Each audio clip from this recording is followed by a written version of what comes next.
আপনাদের সকলকে MD Rinku Bengali ক্লাসে স্বাগত জানাই। তো আজকে ক্লাস 10-এর আরও একটি বাংলা কবিতা আলোচনা করব, লাইন বাই লাইন বিষয়বস্তু। তো এটি যখন কবি লিখেছিলেন তখন বাংলাদেশের সঙ্গে পাকিস্তানের একটি যুদ্ধ হয়েছিল। তো সেই যুদ্ধতে সাধারণ শ্রেণীর মানুষের যে কী পরিণতি হয়েছিল সে বিষয়ে কবি লিখেছেন। তো এটি লিখেছেন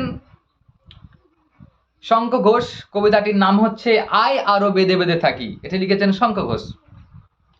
তো শঙ্খ ঘোষের জন্ম 1932 সালে এবং মৃত্যু 2021-এ। আধুনা বাংলাদেশের বরিশালে আধুনিক বাংলা সাহিত্যের একজন প্রধান কবি, প্রবন্ধিক, অধ্যাপক, পড়াশুনো প্রেসিডেন্সি কলেজে ও কলকাতা বিশ্ববিদ্যালয়ে। প্রথম কাব্যগ্রন্থ দিনগুলি রাতগুলি।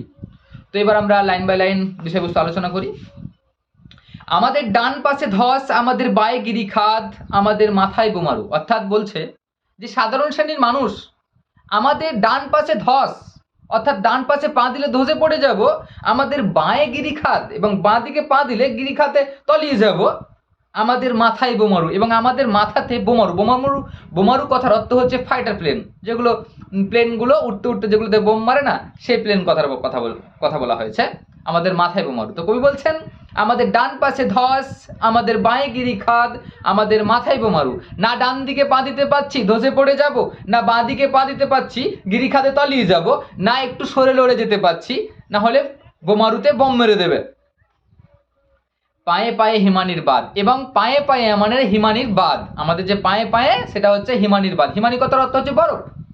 এবং চারিদিকে এমন একটা বাঁধ হয়ে আছে বরফের বাঁধ, মানে এদিকে বাঁয়ে তো ধস আছেই, ডায়ে তো গিরিখাত আছেই, মাথাতে বোমারু আছেই, আবারও পায়ে পায়ে হিমানির বাঁধ। সাধারণ শ্রেণীর মানুষ যাবে কোথায়? কোনো দিকে যাওয়ার জায়গা নাই। তাই বলেছে পায়ে পায়ে হিমানির বাঁধ, আমাদের পথ নেই কোনো, আমাদের ঘর গেছে উড়ে। আমাদের কোনো পথ নেই, আমরা যে সাধারণ শ্রেণীর মানুষ, আমাদের কোনো পথ নেই, আমাদের ঘর গেছে উড়ে। আমাদের শিশুদের সব ছড়ানো রয়েছে কাছে দূরে। এবং আমাদের যে শিশুরা, আমাদের যে সন্তানেরা, ছেলেপুলেরা সব ছড়ানো রয়েছে কাছে দূরে। অর্থাৎ যুদ্ধচারণ হয়েছে ভাই, কেউ তো একত্রিত ঠিকভাবে শান্ত হয়ে থাকতে পারবে না। যুদ্ধ হয়েছে, কে কোথায় ছুটে চলে গেছে। তাই বলেছে আমাদের শিশুদের সব ছড়ানো রয়েছে কাছে দূরে। আমরাও তবে এইভাবে এই মুহূর্তে মরে যাব নাকি? যেভাবে যুদ্ধচারণ হয়েছে তাহলে আমরাও তবে এইভাবে এই মুহূর্তে মরে যাব নাকি? আমাদের পথ নেই আর, আয় আরো হাতে হাত রেখে, আয় আরো বেঁধে বেঁধে থাকি। আমাদের আর কোনো পথ নেই, আয় আরো হাতে হাত রেখে, আয় আরো বেঁধে বেঁধে থাকি।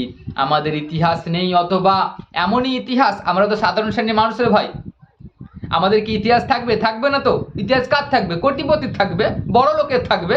গরিব মানুষের ইতিহাস থাকবে? থাকবে না। তাই বলেছে আমাদের ইতিহাস নেই অথবা এমনই ইতিহাস, আমাদের কোনো ইতিহাস নাই, অথবা এটাই আমাদের ইতিহাস যে আমাদের কোনো ইতিহাস নেই। আমাদের চোখ মুখ ঢাকা, আমরা ভিখারি 12 মাস। আমাদের চোখ থাকতেও চোখ নেই, চোখে দেখলেও দেখি না, মুখ থাকলেও বলতে পারি না, তাই আমাদের চোখ মুখ ঢাকা, আমরা ভিখারি 12 মাস। সাধারণ শ্রেণীর মানুষ তোর ভাই দিন আনি দিন খায়। একদিন যদি কাজে না যায় দ্বিতীয় দিন কি আর হাঁড়ি চড়বে না তো।